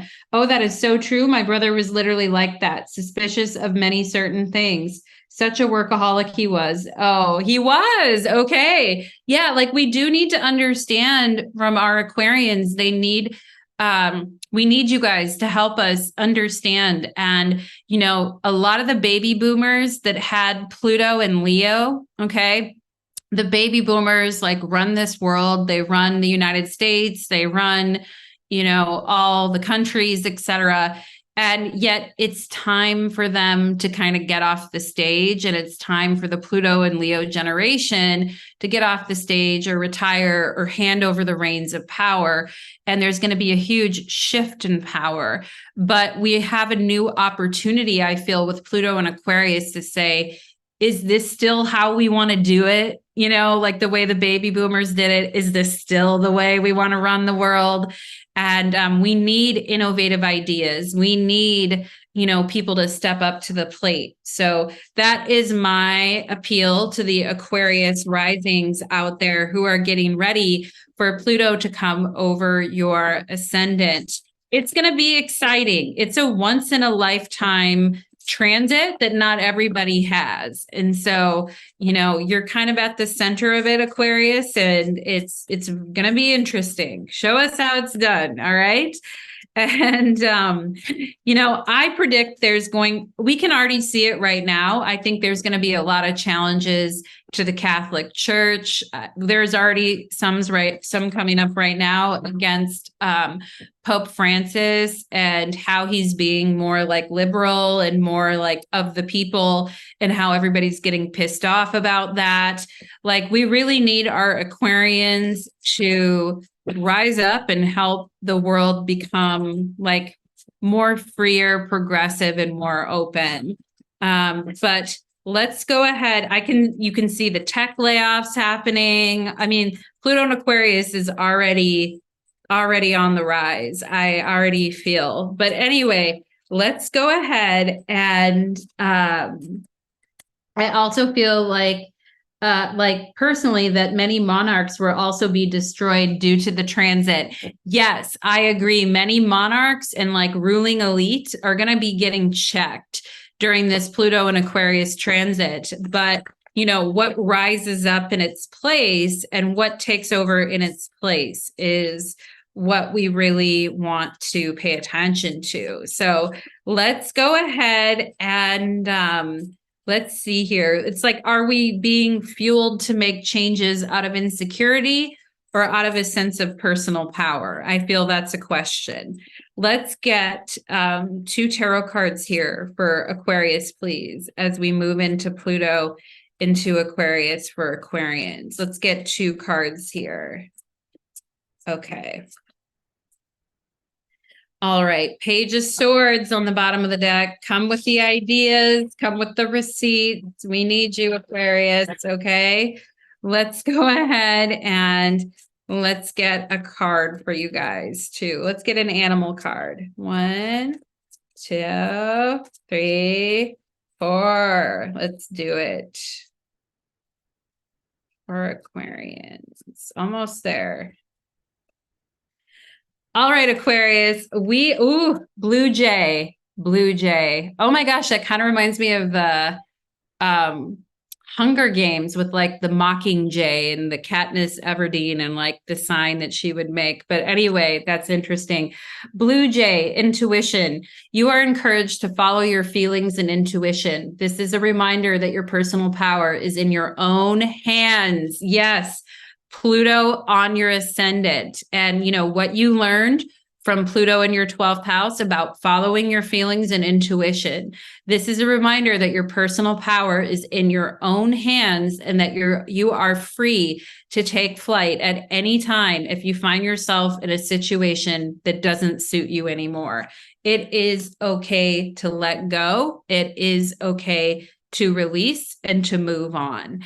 Okay. And if a situation doesn't suit you, you know, you have to make that call sometimes. I'm not going to stay and like battle it out and continue to hurt myself and sabotage myself. I'm just going to go.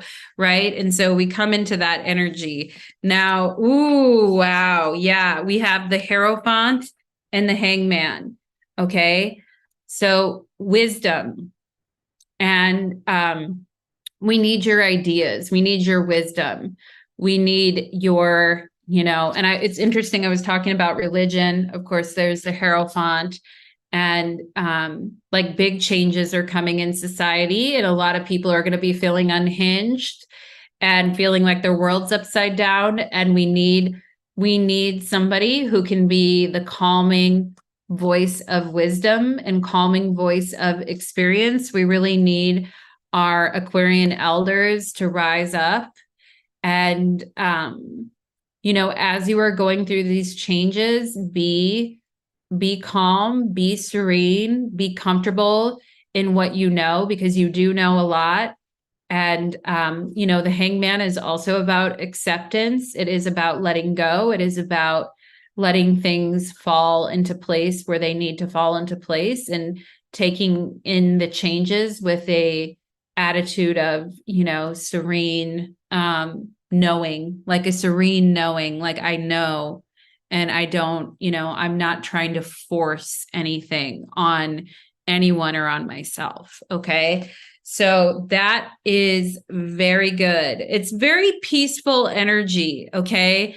And, like connecting to that peaceful energy. Perhaps maybe some of you discovered with Pluto in your 12th house, you were really working on discovering a self of something of inner peace in the last 15 years. Like we need you to kind of bring that to us in society, because we will need that as we go through this new period.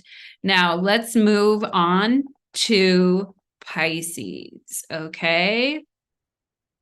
So I am going to write Pisces here, and we are almost to the end. Thank you for sticking with me, everybody. And let's go ahead and move into Pisces rising. And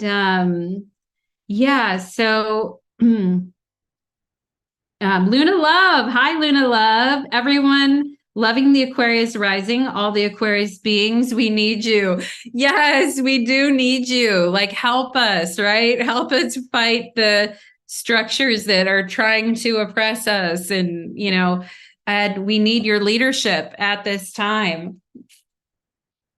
That is my appeal to the Aquarians, and I don't feel it's something to fear. There's a lot of, oh gosh, what's going to happen? What's going to go on?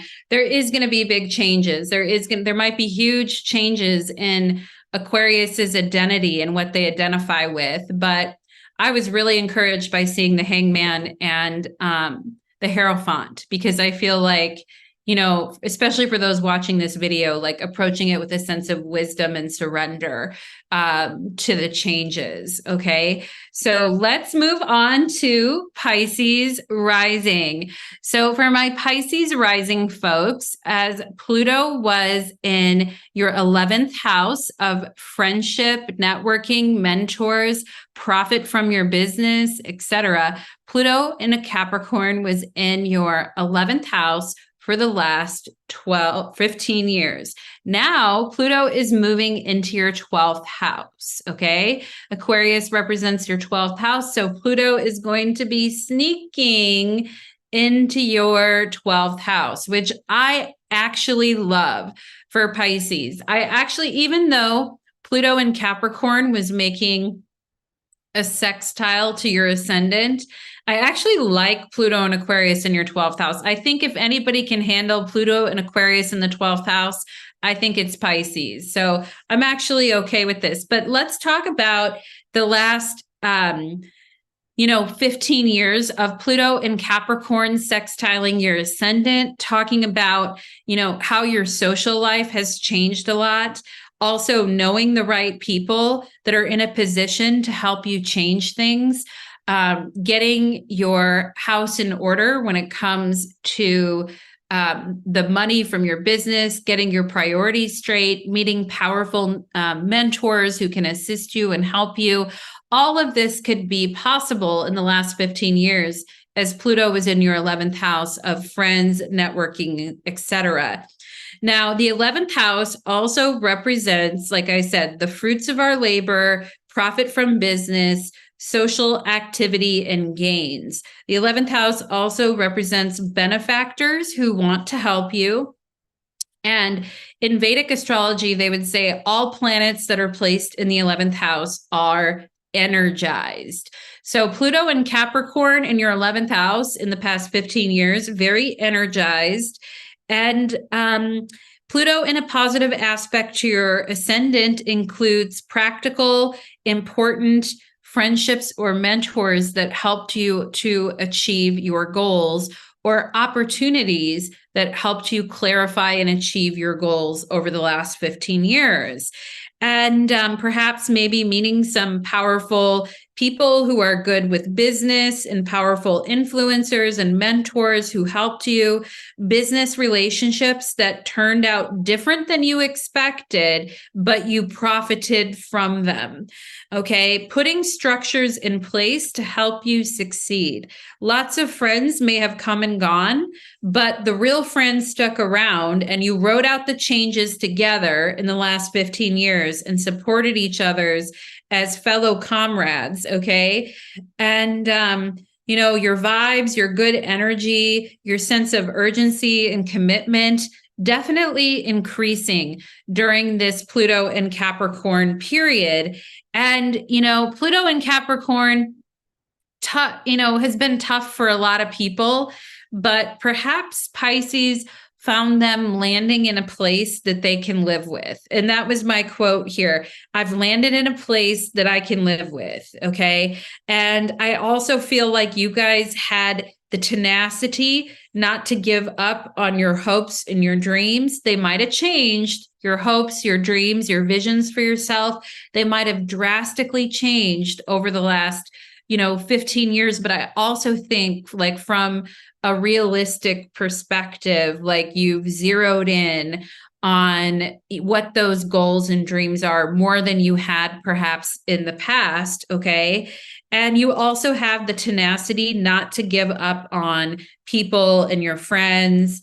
And you might have felt different than others around you, but at the same time, I feel like you were open to going with the changes of Pluto and Capricorn because it helped you clarify and structure your dreams, your goals, your visions for your life. Okay. And perhaps Pisces rising folks, you were getting tired of the pessimism around you, or like the pessimistic energy around you, and you were wanting to see things solidify more when it comes to the things that you want to work on. Okay.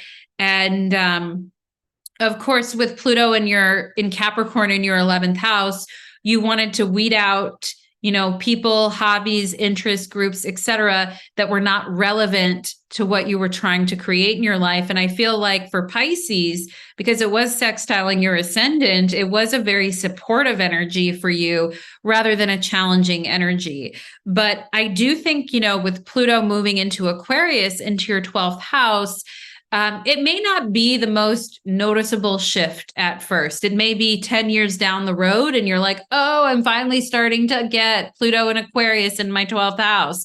Because the 12th house is very subtle and it's not easy to understand. And so where Pluto in the 11th house is much easier to understand, Pluto in the 12th is a little more abstract. And but I love Pluto and Aquarius in the 12th house for Pisces because you guys can deal with abstract things. And as Pluto moves into your 12th house for the next 20 years, there's an emphasis on your health because, 12th house is also opposing the 6th house of health, but your health, both mental and physical, plus your inner world. Okay. And, the 12th house, Pluto does represent like detoxes and getting rid of the poison, detoxing. So in your 12th house, we could be talking about, spiritual detoxes, retreats, ashrams, quiet places of meditation and inner healing. And, going on an inner healing journey, a powerful inner healing journey where you encounter more of your subconscious energies and how they're influencing your life. And you may become very interested in, therapy, or finding new alternative kinds of therapy, or, firing your current therapist and getting a new one, Pluto in the 12th house, right? But like, just, really changing and healing on an inner level. And I would also say, decoding and confronting your shadow becomes more important than ever. Eliminating like false projections, uncovering like the secrets of your subconscious mind, like delving into these things. And, maybe some of you becoming very interested in the mind and the neurological impacts of trauma on the mind. Like, a lot of this stuff could definitely be Pluto and Aquarius in the 12th house. And you may like struggle with your mortality a little bit, and the whole thing of, life and death and what happens. And you're determined, the 12th house also has to do with expenses or too many expenses. And so I feel you're determined not to waste your money, time, or energy on things that don't support you spiritually or that drain your energy. And you may start to really study your dreams very carefully. Like, what comes up in your dreams? What images are you shown in your dreams? Okay. What is your subconscious mind trying to release? Is it releasing deep-seated fears from years ago? It's like all of a sudden you have these realizations of, God, I didn't know where that fear came from, or I didn't realize I was so afraid of that. Like, where does that come from? Like, really exploring those things, especially as it relates, to the mind and communication, alternative healing. Let the process happen. Don't avoid, difficulties.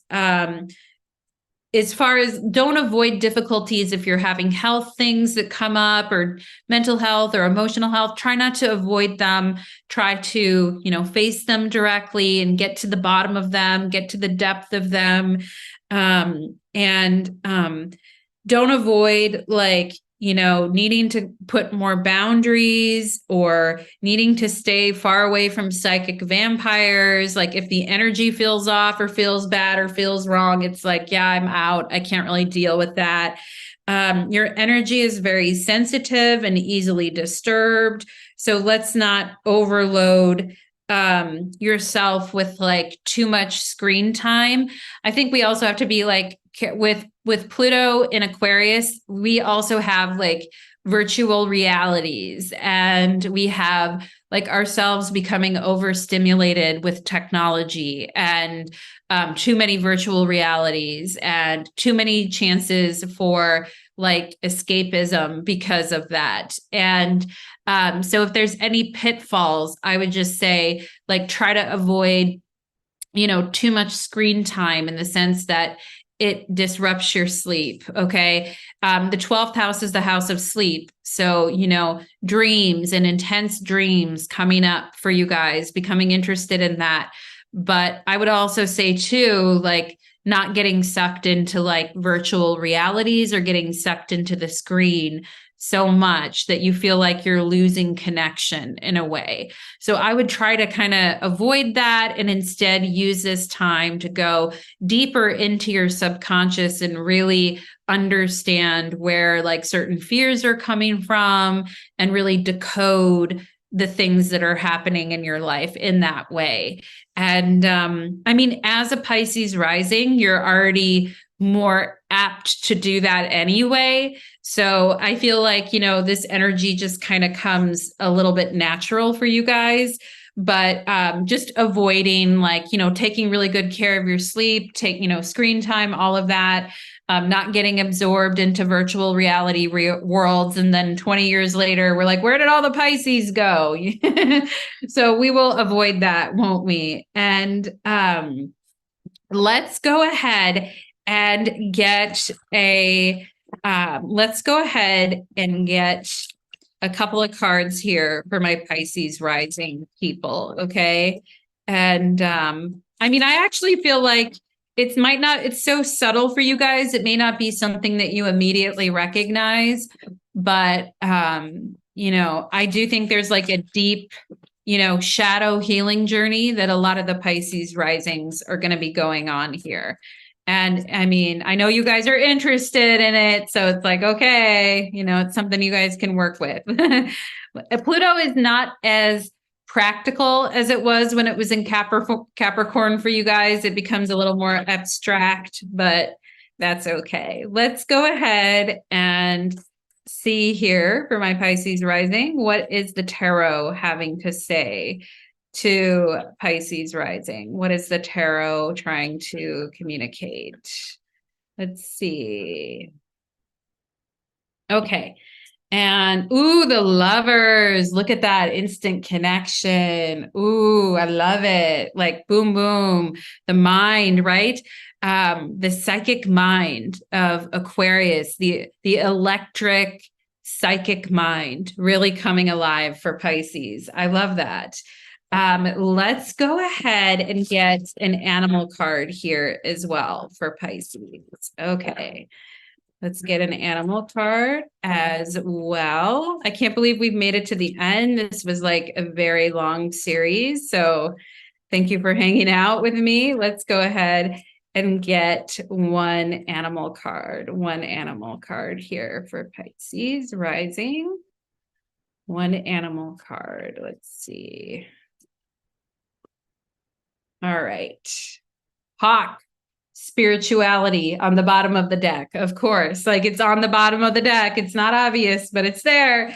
Ooh, you guys also got intuition. Same as Aquarius did, actually. You guys got the Blue Jay, intuition, okay, in your 12th house. You are encouraged to follow your feelings and intuition. This is a reminder that your personal power is in your own hands and that you are free to take flight at any time if you find yourself in a situation that doesn't suit you anymore. If you're uncomfortable, if you're getting weird energy, if you're getting bad vibes, if your intuition's telling you something's off, like it's okay to make a decision and say, nope, I am following my intuition and my feelings. And if I don't feel like sticking around, I'm just going to go ahead and leave. Okay. And I do love Hawk on the bottom of the deck. I will read this one to you guys too.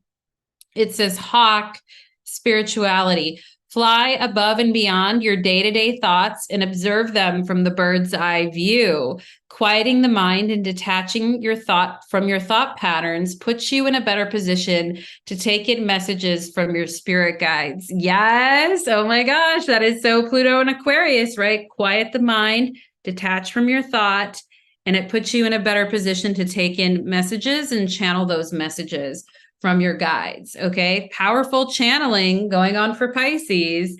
And ooh, I like this. This is 3 of Pentacles and 6 of Wands. And I do think that you're going to be like, plenty busy right now. You guys have Saturn in your first house anyway. Like Saturn is going over your ascendant right now. You may have Pluto in the 12th house, but Saturn's going over your ascendant. And Uranus is going to move into Gemini in 2025. Jupiter is going to move into Gemini. Like you guys are going to be busy. There's a lot going on. I feel like it's exciting. It's fruitful. It represents growth and success and victory for you guys. But there's so much going on, like in the material world, it might be easier to kind of just, some of the other things kind of go under the radar or under the surface. And, but I feel like, Spirit is saying, just don't forget about like what's happening under the surface and under the radar. There is going to be a lot going on. You're going to be very busy.